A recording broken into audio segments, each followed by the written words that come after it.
Hi guys, welcome back to my YouTube channel. ನೀವು ನೋಡ್ತಾ ಇದ್ದೀರಾ Sangeetha blog in Kannada and recipes. ಇವತ್ತು ನಾನು 6:30 ಬ್ಲಾಗ್ನ ಸ್ಟಾರ್ಟ್ ಮಾಡ್ತಾ ಇದ್ದೀನಿ. 6 o'clock ಎದ್ದೆ, ಸ್ವಲ್ಪ ಕಿಚನ್ ಕ್ಲೀನಿಂಗ್ ಇತ್ತು, ಎಲ್ಲ ಮುಗಿಸ್ಕೊಂಡು ಇವಾಗ ಬ್ಲಾಗ್ನ ಸ್ಟಾರ್ಟ್ ಮಾಡ್ತಾ ಇದ್ದೀನಿ. ಇವತ್ತು ಅಕ್ಷಯ ತೃತೀಯ, ಆದ್ದರಿಂದ ಪೂಜೆಗೆಲ್ಲ ರೆಡಿ ಮಾಡಿ ಇಟ್ಬಿಟ್ಟು ಹೋಗೋಣ. ಪೂಜೆ ಮಾಡೋಕ್ಕಂತೂ ಆಗಲ್ಲ, ಯಾಕಂದರೆ 8:15ಗೆಲ್ಲ ನಾನು ಮನೆ ಬಿಡ್ತೀನಿ. ಆದ್ದರಿಂದ ಪೂಜೆ ಮಾಡೋಕ್ಕಾಗಲ್ಲ. ಮನೆಯೆಲ್ಲ ಕ್ಲೀನ್ ಮಾಡಿ ಪೂಜೆಗೆಲ್ಲ ರೆಡಿ ಮಾಡಿ ಹೋದರೆ ಸಂಜೆ ಬಂದು ಪೂಜೆ ಮಾಡ್ಕೋಬೋದು. ಆದ್ದರಿಂದ ಎಲ್ಲ ರೆಡಿ ಮಾಡೋಣ ಅಂದ್ಬಿಟ್ಟು ಇವಾಗ ರೆಡಿ ಮಾಡ್ತಾ ಇದ್ದೀನಿ. ಬನ್ನಿ ವ್ಲಾಗ್ನ ಸ್ಟಾರ್ಟ್ ಮಾಡೋಣ. ಅದಕ್ಕಿಂತ ಮುಂಚೆ ಯಾರೆಲ್ಲ ಈ ವಿಡಿಯೋಸ್ ನೋಡ್ತಾ ಇದ್ದೀರಾ ಸಬ್ಸ್ಕ್ರೈಬ್ ಮಾಡಿಕೊಂಡು ವಿಡಿಯೋಸ್ ನೋಡಿ. ಹಾಗೆ ಯಾರಿಗೆಲ್ಲ ಈ ವಿಡಿಯೋ ಇಷ್ಟ ಆಗಿದೆ ಲೈಕ್ ಮಾಡಿ, ಕಮೆಂಟ್ ಮಾಡಿ, ಶೇರ್ ಮಾಡಿ. ಬನ್ನಿ ವ್ಲಾಗ್ನ ಸ್ಟಾರ್ಟ್ ಮಾಡೋಣ. ಕಿಚನ್ ಸನ್ಲೈಟ್ ಬೀಳ್ತಾ ಇದೆ. ಕಿಚನ್ ಕ್ಲೀನಿಂಗು ಫುಲ್ಲು ಆಗಿದೆ. ಏನಿಲ್ಲ, ಕಸ ಗುಡಿಸಿ ಮನೆಯೆಲ್ಲ ಕ್ಲೀನ್ ಮಾಡ್ಕೋಬೇಕು. ಅಂದರೆ ಕಸ ಗುಡಿಸಿ ಮನೆಯೆಲ್ಲ ಒರೆಸ್ಕೋಬೇಕು. ಇವಾಗ ಫಸ್ಟು ಮನೆ ಕಸ ಗುಡಿಸಿ ಮನೆಯೆಲ್ಲ ಒರೆಸಿ ಅದಾದಮೇಲೆ ಟಿಫನ್ ಮಾಡ್ಕೊಳ್ಳೋಣ ಅಂದ್ಬಿಟ್ಟು ಇವಾಗ ಕಸ ಗುಡಿಸ್ತಾ ಇದ್ದೀನಿ. ಯಾಕಂದರೆ ಮನೆ ಕ್ಲೀನ್ ಆಗಿಬಿಟ್ರೆ ಎಲ್ಲ ಕೆಲಸ ಮುಗ್ದಂಗೆ ನನಗೆ ಜಾಸ್ತಿ ರಿಸ್ಕ್ ಅನಿಸಲ್ಲ. ಫಸ್ಟು ಕೆಲಸ ಮುಗಿಸ್ಕೊಂಡ್ರೆ ಅದಾದಮೇಲೆ ಟಿಫನ್ ಆರಾಮಾಗಿ ಮಾಡ್ಕೋಬೋದು. ಅದರಿಂದ ಫಸ್ಟು ಮನೆ ಕ್ಲೀನ್ ಮಾಡೋಣ ಅಂದ್ಬಿಟ್ಟು ಎಲ್ಲ ಮಾಡ್ಕೊತಾ ಇದ್ದೀನಿ.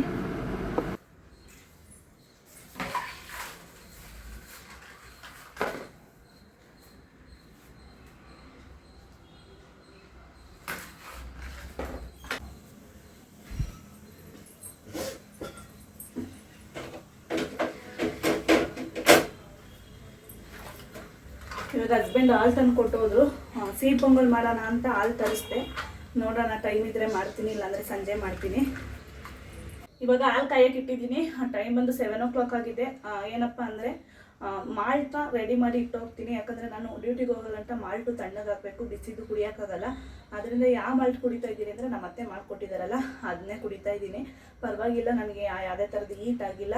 ಅದರಿಂದ ನಾನು ಎಷ್ಟೇ ಬೇಗ ಎದ್ರೂ ಟೈಮ್ ಆಗೇ ಹೋಗುತ್ತೆ. ಬೆಳಗ್ಗೆ ಟೈಮ್ ಇದೇ ಥರ ಗಾಬರಿಲಿ ಅರ್ಜೆಂಟಲ್ಲಿ ಕೆಲಸ ಮುಗಿಸ್ಕೋಬೇಕಾಗುತ್ತೆ. ನಾನು ಏನಪ್ಪ ಅಂದರೆ ಮನೆ ಕಸ ಎಲ್ಲ ಗುಡಿಸ್ದೆ. ಮನೆ ಒರೆಸೋಕ್ಕಿಂತ ಮುಂಚೆ ಬೇಳೆ ಮತ್ತು ಅಕ್ಕಿನ ಕೂಗಿಸಿಕ್ಬಿಡೋಣ. ಕೂಗಕ್ಕೆ ಇಕ್ಬಿಟ್ರೆ ಆರಾಮಾಗಿ ಅದ್ರ ಪಡೆಗೆ ಅದು ಕೂಗುತ್ತೆ. ನಾನು ಮನೆ ಒರೆಸ್ಕೊಳ್ಳೋಕ್ಕೆ ಸರಿ ಹೋಗುತ್ತೆ ಅಂದ್ಬಿಟ್ಟು ಅಡುಗೆ ಮನೆಗೆ ಬಂದೆ. ಆದರೆ ಅಡುಗೆ ಮನೆಗೆ ನಿಂತ್ಕೊಂಡ್ರೆ ನಿಜವಾಗ್ಲೂ ಕೆಲಸ ಆಗೋದೇ ಗೊತ್ತಾಗಲ್ಲ. ಒಂದಾದ್ಮೇಲೆ ಒಂದು ಇವಾಗ ಕೂಗಕ್ಕೆ ಇಕ್ಬಿಟ್ರೆ ಒಗ್ಗರಣೆಗೆ ಹಾಕೊಳ್ಳೋಣ, ಅದಾದಮೇಲೆ ಮಾಲ್ಟ್ ರೆಡಿ ಮಾಡಿ ಇಟ್ಟು ಹೋಗ್ಬಿಡೋಣ, ಈ ಥರ ಮೈಂಡ್ ಸೆಟ್ ಬಂದ್ಬಿಡುತ್ತೆ ಫಸ್ಟು. ಯಾಕಂದರೆ ಮನೆ ಕೆಲಸ ಡ್ಯೂ ಉಳ್ಕೊಂಡ್ರೂ ಸಂಜೆ ಬಂದು ಮಾಡ್ಕೋಬೋದು ನಾನು. ಅದೇ ಅಡುಗೆಯಲ್ಲಿ ಏನಾದ್ರೂ ಡ್ಯೂ ಉಳ್ಕೊಂಡ್ರೆ ಆಗಲ್ಲ. ಯಾಕಂದರೆ ನಾನು ಮಧ್ಯಾಹ್ನ ಲಂಚ್ ಬಾಕ್ಸ್ ತೊಗೊಂಡು ಹೋಗೋದ್ರಿಂದ ಬೆಳಗ್ಗೆ ಟಿಫನ್ ಆಗಲೇಬೇಕು ನಮ್ಮ ಮನೇಲಿ. ಅದರಿಂದ ಹಾಗೆ ಇನ್ನೊಂದು ಏನಪ್ಪ ಅಂದರೆ ನಾನು ಡೈಲಿ ವ್ಲಾಗ್ ಮಾಡೋಣ ಅಂತ ಅಂದ್ಕೊತೀನಿ. ಮಾರ್ನಿಂಗ್ ಟೈಮು ನಂದು ಅದೇ ರೂಟೀನ್ ಇರೋದ್ರಿಂದ ರಿಪೀಟೆಡ್ ಅದೇ ವೀಡಿಯೋಸ್ ಆಗಿಬಿಡುತ್ತೆ. ಅದರಿಂದ ನಾನು ವ್ಲಾಗ್ನ ಮಾಡೋಕ್ಕಾಗ್ತಾಯಿಲ್ಲ ಮಾರ್ನಿಂಗ್ ಟೈಮು.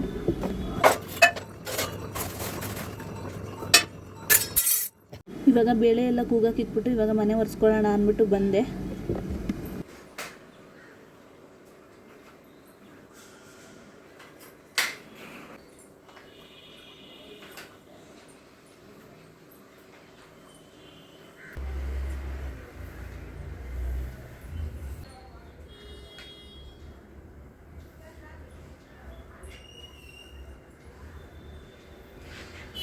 ನಾನು ಟಿಫನ್ ಎಲ್ಲ ರೆಡಿ ಮಾಡಿದೆ.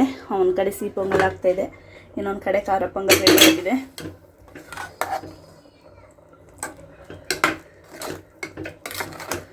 ನಾನು ಸ್ನಾನ ಮಾಡಿಕೊಂಡು ಪೂಜೆ ಮಾಡಿ ಡ್ಯೂಟಿಗೆ ಹೊರಡ್ತೀನಿ. ಸಂಜೆ ಬಂದು ವ್ಲಾಗ್ನ ಕಂಟಿನ್ಯೂ ಮಾಡ್ತೀನಿ. ಹಾಯ್ ಗಾಯ್ಸ್, ಇವಾಗ ನಾನು ಈವ್ನಿಂಗಿಂದ ವ್ಲಾಗ್ನ ಕಂಟಿನ್ಯೂ ಮಾಡ್ತಾ ಇದ್ದೀನಿ. ಬೆಳಗ್ಗೆ ಪೂಜೆ ಮಾಡೋಕ್ಕಾಗಲಿಲ್ಲ. ಎಲ್ಲ ರೆಡಿ ಮಾಡಿಕೊಂಡೆ, ಆದರೆ ಪೂಜೆ ಮಾಡೋಕ್ಕೆ ಟೈಮ್ ಸಾಲಿಲ್ಲ ನನಗೆ. ಅದರಿಂದ ಇವಾಗ ಪೂಜೆ ಮಾಡ್ತಾಯಿದ್ದೀನಿ. ಟೈಮ್ ಬಂದು 6:30 ಆಗಿದೆ. ನಾನು ಡ್ಯೂಟಿ ಮುಗಿಸ್ಕೊಂಡು 5:30ಗೆಲ್ಲ ಬಂದೆ. ಒಂದು ವಿಡಿಯೋ ಎಡಿಟಿಂಗ್ ಬ್ಯಾಲೆನ್ಸ್ ಇತ್ತು, ಅದೆಲ್ಲ ಮುಗಿಸ್ಕೊಂಡು ಇವಾಗ ಪೂಜೆ ಮಾಡೋಕ್ಕೆ ಎಲ್ಲ ರೆಡಿ ಮಾಡ್ಕೊಂಡಿದ್ದೀನಿ. ಇವಾಗ ಪೂಜೆ ಮಾಡಬೇಕು. ಬನ್ನಿ ಬ್ಲಾಗ್ನ ಕಂಟಿನ್ಯೂ ಮಾಡೋಣ. ಸಿಂಪಲ್ಲಾಗಿ ಪೂಜೆಗೆ ರೆಡಿ ಮಾಡ್ಕೊಂಡಿದ್ದೀನಿ. ಇವಾಗ ದೀಪ ಹಚ್ಚಬೇಕು. ಎಲ್ಲ ರೆಡಿ ಆಗಿದೆ.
ಇವಾಗ ನಂದು ಪೂಜೆ ಎಲ್ಲ ಆಯಿತು. ನಾನಿನ್ನೂ ಕಾಫಿನೂ ಕುಡ್ದಿಲ್ಲ. ಬೆಳಗ್ಗೆ ಹಾಲು ತರಿಸಿ ಬಿಸಿ ಮಾಡಿ ಇಟ್ಟೋಗಿದ್ದೆ, ಆದ್ರೂ ಒಡೆದೋಗಿದೆ. ನಮ್ಮ ಮನೇಲಿ ಫ್ರಿಜ್ ಇಲ್ಲ, ನಿಮಗೂ ಗೊತ್ತು. ಫ್ರಿಜ್ಜಲ್ಲಿ ಇಡೋಣ ಅಂದರೆ ಫ್ರಿಜ್ ಇಲ್ಲ. ಬಿಸಿ ಮಾಡಿ ತಣ್ಣೀರಿಗೆ ಹಾಕಿ ಇಟ್ಟೋಗಿದ್ದೀನಿ, ಆದ್ರೂ ಹಾಲು ಹೋಗ್ಬಿಟ್ಟಿದೆ. ಇವಾಗ ಹೋಗಿ ಹಾಲು ಮತ್ತು ರವೆ ತರಬೇಕು ಅಂಗಡಿಗೆ. ಯಾಕಪ್ಪ ಅಂದರೆ ರವೆ ನನ್ನ ಹಸ್ಬೆಂಡ್ಗೆ ನಿನ್ನೆ ನಾನು ರವೆ ರೊಟ್ಟಿ ಮಾಡಿಕೊಟ್ಟಿದ್ದೆ. ಅವ್ರಿಗಂತೂ ತುಂಬ ಇಷ್ಟ ಆಗಿದೆ. ಇವತ್ತು ರವೆ ರೊಟ್ಟಿ ಮಾಡಮ್ಮ ಅಂತ ಹೇಳಿದ್ದಾರೆ. ಅದರಿಂದ ಹೋಗಿ ರವೆ ಖಾಲಿಯಾಗಿದೆ. ನಿನ್ನೆ ರವೆ ರೊಟ್ಟಿ ಮಾಡಿದ್ನಲ್ಲ, ಅದರಿಂದ ರವೆ ಖಾಲಿಯಾಗಿದೆ. ಇವಾಗ ಹೋಗಿ ಹಾಲು ಮತ್ತು ರವೆನ ತೊಗೊಂಡು ಅಂಗಡಿಗೆ ಹೋಗಿ ಬರಬೇಕು. ನಾನು ಅಂಗಡಿಗೆ ಹೋಗಿ ರವೆ ತೊಗೊಂಡು ಬಂದೆ. ಸ್ವಲ್ಪ ಹೊತ್ತು ಕೂತಿದ್ದೆ ಮೊಬೈಲ್ ನೋಡಿಕೊಂಡು. ಇವಾಗ ಟೈಮ್ ಬಂದು 8 o'clock ಆಗಿದೆ. ಅಡುಗೆ ಸ್ಟಾರ್ಟ್ ಮಾಡಬೇಕು. ಏನಪ್ಪ ಅಂದರೆ ಆಗಲೇ ಹೇಳ್ದಂಗೆ ರವೆ ರೊಟ್ಟಿ ಮತ್ತು ಹಾಗಲಕಾಯಿ ಪಲ್ಯ ಮಾಡ್ತಾಯಿದ್ದೀನಿ. ಹಾಗೆ ರೆಸಿಪಿ ಶೇರ್ ಮಾಡೋಣ ಅಂತ ಬನ್ನಿ ಇವಾಗ ರೆಸಿಪಿ ಸ್ಟಾರ್ಟ್ ಮಾಡೋಣ. ಏನಂದರೆ ಏನೂ ರೆಡಿ ಮಾಡ್ಕೊಂಡಿಲ್ಲ. ಇವಾಗ ಎಲ್ಲ ರೆಡಿ ಮಾಡಿಕೊಂಡು ಮಾಡಬೇಕು. ಟೈಮ್ ಬಂದು ಇನ್ನೂ 8 o'clock ಅಲ್ವಾ, ಟೈಮ್ ಇದೆ ಅಂದ್ಬಿಟ್ಟು ಆರಾಮಾಗಿ ಕೂತಿದ್ದೆ ಸ್ವಲ್ಪ ಹೊತ್ತು. ಇವಾಗ ಸ್ಟಾರ್ಟ್ ಮಾಡ್ತೀನಿ.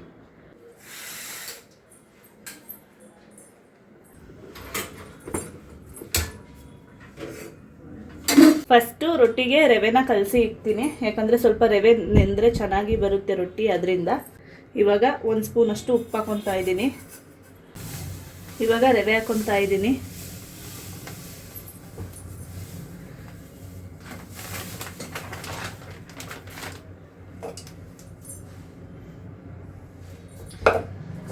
ಮಿಕ್ಸ್ ಮಾಡ್ಕೋಬೇಕು. ನಾನು ಮಾಡ್ತಾ ಇರೋದು ಇಬ್ಬರಿಗೆ, ಇಷ್ಟು ಸಾಕಾಗುತ್ತೆ.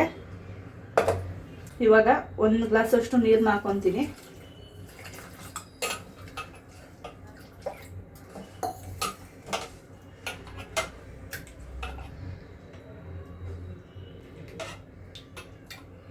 ಚೆನ್ನಾಗಿ ಒಂದ್ಸಲ ಮಿಕ್ಸ್ ಮಾಡ್ಕೊತೀನಿ. ನೋಡ್ಬೋದು ಈ ಥರ ಇರಬೇಕು. ಇದು ನೆಂದರೆ ಸ್ವಲ್ಪ ಇನ್ನೂ ಸಾಫ್ಟ್ ಆಗುತ್ತೆ, ಸ್ವಲ್ಪ ಗಟ್ಟಿಯಾಗುತ್ತೆ. ಅದರಿಂದ ಸ್ವಲ್ಪ ತೆಳ್ಳಗೆ ಕಲಿಸ್ಕೊಂಡಿದ್ದೀನಿ. ಇದನ್ನ ಒಂದು 1/2 hour ನೆನೆಯೋಕ್ಕೆ ಬಿಡ್ತೀನಿ. ಇವಾಗ ಹಾಗಲಕಾಯಿ ಕಟ್ ಮಾಡ್ಕೊತಾ ಇದ್ದೀನಿ. ಹಾಗಲಕಾಯಿ ಪಲ್ಯಗೆ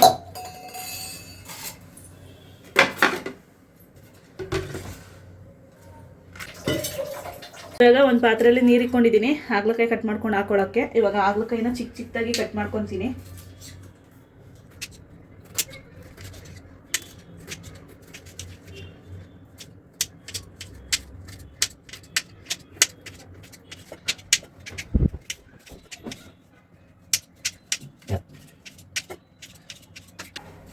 ಇವಾಗ ಹಾಗಲಕಾಯಿ ಎಲ್ಲನೂ ಸಣ್ಣದಾಗಿ ಕಟ್ ಮಾಡಿ ಇಟ್ಕೊಂಡಿದ್ದೀನಿ. ಇವಾಗ ನೀರು ಸೇರಿಸಿ ಇಟ್ಕೊತೀನಿ. ಹಾಗಲಕಾಯಿ ಜಾಸ್ತಿ ಕೈ ಆಗಬಾರ್ದು ಅಂದರೆ ಒಂದು ಟಿಪ್ಸ್ ಇದೆ ನಿಮಗೆ. ಏನಪ್ಪ ಅಂದರೆ ಹಾಗಲಕಾಯಿನ ಸಣ್ಣ ಸಣ್ಣದಾಗಿ ಕಟ್ ಮಾಡಿ ನೀರಲ್ಲಿ ಹಾಕ್ಕೊಂಡು ಇದಕ್ಕೆ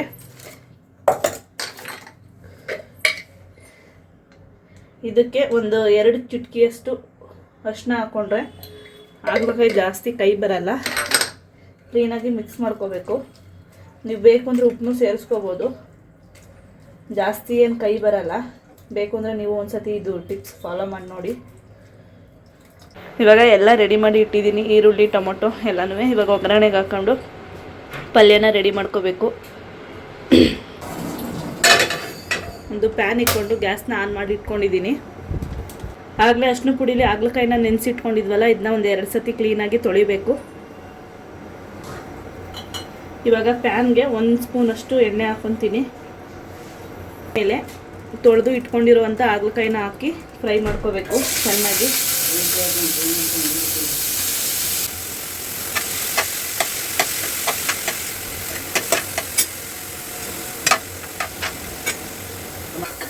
ನೋಡ್ಬೋದು ಈ ಥರ ಹಾಗಲಕಾಯಿನ ಫ್ರೈ ಮಾಡ್ಕೋಬೇಕು. ಉದ್ರುದ್ರಾಗಿ ಹಾಗಲಕಾಯಿ ಆಗಬೇಕು ಮತ್ತು ಕ್ಲೀನಾಗಿ ಫ್ರೈ ಮಾಡ್ಕೋಬೇಕು. ಈ ಥರ ಫ್ರೈ ಮಾಡ್ಕೊಳ್ಳೋದ್ರಿಂದ ಸ್ವಲ್ಪ ಕೈ. ಇವಾಗ ಹಾಗಲಕಾಯಿ ಫ್ರೈ ಆಗಿದೆ. ಒಂದು ತಟ್ಟೆಗೆ ಟ್ರಾನ್ಸ್ಫರ್ ಮಾಡ್ಕೊತಾ ಇದ್ದೀನಿ. ಇವಾಗ ಇದೇ ಪ್ಯಾನ್ಗೆ ಇನ್ನೊಂದು 2 ಸ್ಪೂನಷ್ಟು ಎಣ್ಣೆ ಹಾಕ್ಕೊತೀನಿ. ಒಂದು ಅರ್ಧ ಸ್ಪೂನಷ್ಟು ಸಾಸಿವೆ ಹಾಕ್ಕೊತಾ ಇದ್ದೀನಿ.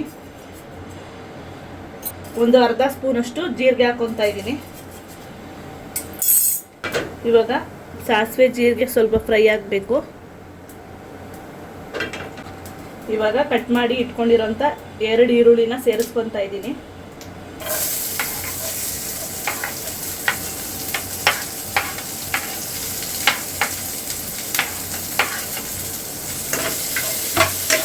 ಈರುಳ್ಳಿ ಸ್ವಲ್ಪ ಕಲರ್ ಚೇಂಜ್ ಆಗಬೇಕು, ಅಲ್ಲಿವರೆಗೂ ಫ್ರೈ ಮಾಡ್ಕೊತೀನಿ.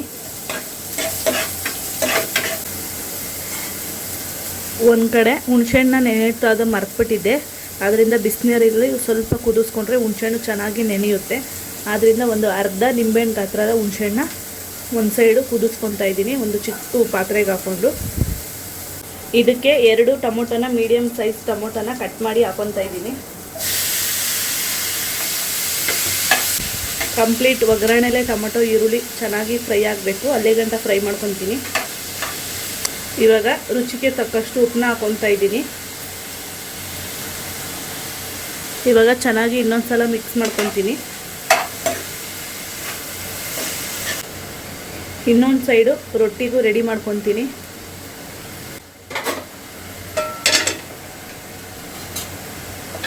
ಒಂದು ತವ ಇಟ್ಕೊಂಡು ಗ್ಯಾಸ್ನ ಆನ್ ಮಾಡ್ಕೊತಾ ಇದ್ದೀನಿ.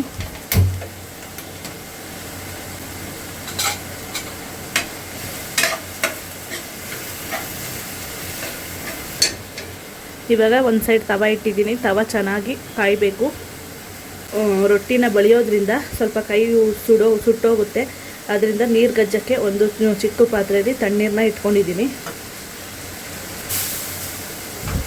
ತವಾಗೆ ಎಣ್ಣೆ ನೀಟಾಗಿ ಸವರ್ಕೊತೀನಿ. ಜಾಸ್ತಿ ತವ ಕಾಯಲೂಬಾರ್ದು, ಅಂದರೆ ಮೀಡಿಯಮ್ ಆಗಿರಬೇಕು. ನಾನು ಆಗಲೇ ಹೇಳಿಲ್ವಾ ಹಿಟ್ಟು ಸ್ವಲ್ಪ ಗಟ್ಟಿಯಾಗುತ್ತೆ ಅಂತ. ಗಟ್ಟಿಯಾಗಿದೆ ನೋಡಿ. ಇನ್ನೊಂದು ಅರ್ಧ ಗ್ಲಾಸಷ್ಟು ನೀರನ್ನ ಸೇರಿಸ್ಕೊಂಡು ಚೆನ್ನಾಗಿ ಮಿಕ್ಸ್ ಮಾಡ್ಕೊತಾ ಇದ್ದೀನಿ. ಇವಾಗ ಇದನ್ನ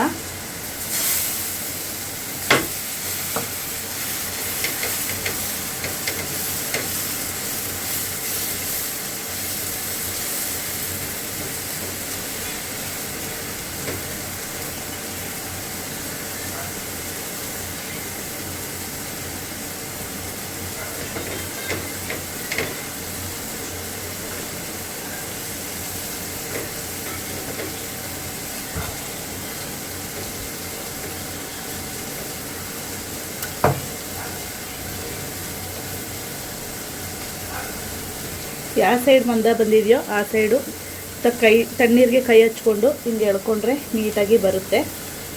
ಇವಾಗ ಇದನ್ನ ಚೆನ್ನಾಗಿ ಬರಬೇಕು ಅಂದರೆ ಒಂದು ತಟ್ಟೆನ ಕ್ಲೋಸ್ ಮಾಡಿ ಬೇಯಿಸ್ಕೋಬೇಕು.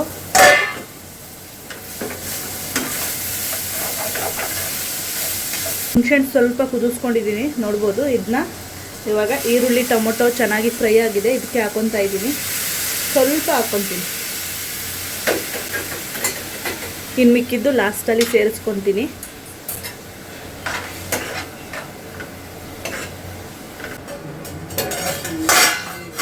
ಇನ್ನೊಂದು 20 ಸೆಕೆಂಡ್ ಅಷ್ಟು ರೊಟ್ಟಿ ಬೇಯಬೇಕು.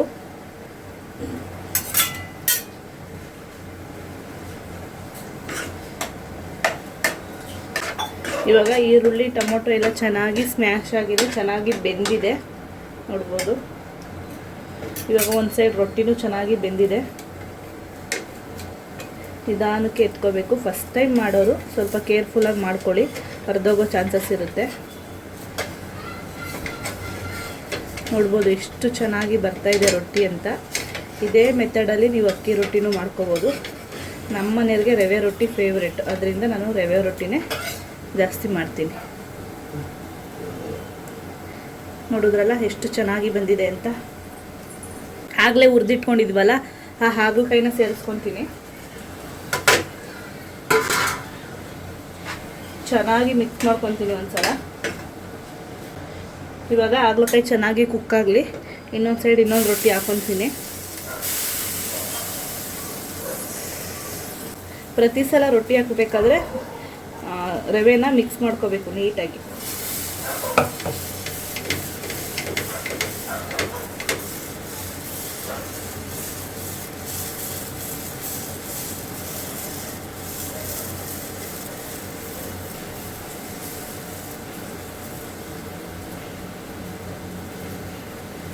ನೀವು ಲಿಡ್ನ ಕ್ಲೋಸ್ ಮಾಡಿ ರೊಟ್ಟಿ ಬೇಯಿಸೋದ್ರಿಂದ ಸಾಫ್ಟ್ ಆಗುತ್ತೆ ರೊಟ್ಟಿ, ರಫ್ ಆಗಲ್ಲ.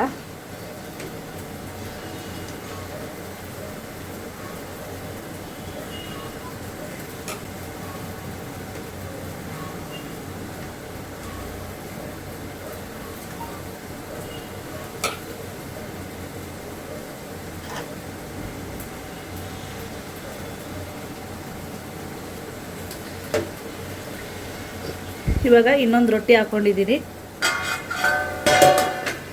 ಮೀಡಿಯಮ್ ಊರಿಲಿ ಒಂದು 2 ನಿಮಿಷ ಅಷ್ಟು ಬೇಯಿಸ್ಕೊತೀನಿ ಇದನ್ನು. ಇವಾಗ ಹುಣಸೆಹಣ್ಣು ಇನ್ನೊಂದು ಸ್ವಲ್ಪ ಇತ್ತಲ್ಲ ಅದನ್ನ ಕಿವುಚಿ ಗೊಜ್ಜಿಗೆ ಹಾಕ್ಕೊತೀನಿ.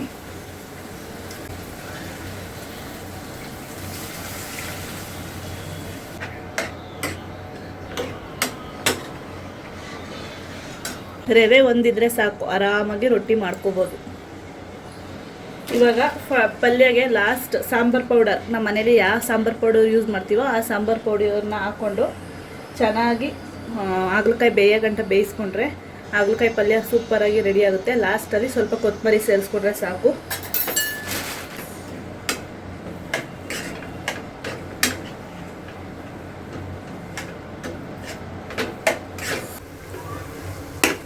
ಇವಾಗ ಹಾಗಲಕಾಯಿ ಪಲ್ಯನೂ ಆಗಿದೆ, ರೊಟ್ಟಿನೂ ರೆಡಿಯಾಗಿದೆ. ಇವಾಗ ಅಡುಗೆ ಎಲ್ಲ ರೆಡಿ ಆಯಿತು, ನಾವು ಊಟ ಮಾಡಬೇಕು. ಖಂಡಿತ ಈ ರೆಸಿಪಿ ಯಾರೆಲ್ಲ ನೋಡಿದ್ದೀರಾ ಒಂದ್ಸತಿ ಟ್ರೈ ಮಾಡಿ ಹೇಗಿತ್ತು ಅಂತ ಕಮೆಂಟ್ ಮಾಡಿ. ಇಷ್ಟು ಹೇಳ್ತಾ ಈ ವಿಡಿಯೋ ಇಲ್ಲಿಗೆ ಎಂಡ್ ಮಾಡ್ತಾ ಇದ್ದೀನಿ. ಯಾರೆಲ್ಲ ಈ ವಿಡಿಯೋ ನೋಡ್ತಾ ಇದ್ದೀರಾ ಸಬ್ಸ್ಕ್ರೈಬ್ ಮಾಡಿಕೊಂಡು ವಿಡಿಯೋಸ್ ನೋಡಿ. ಹಾಗೆ ಯಾರಿಗೆಲ್ಲ ಈ ವಿಡಿಯೋ ಇಷ್ಟ ಆಗಿದೆ ಲೈಕ್ ಮಾಡಿ, ಕಮೆಂಟ್ ಮಾಡಿ, ಶೇರ್ ಮಾಡಿ. ನಾನು ಸಿಗ್ತೀನಿ ನೆಕ್ಸ್ಟ್ ವಿಡಿಯೋದಲ್ಲಿ.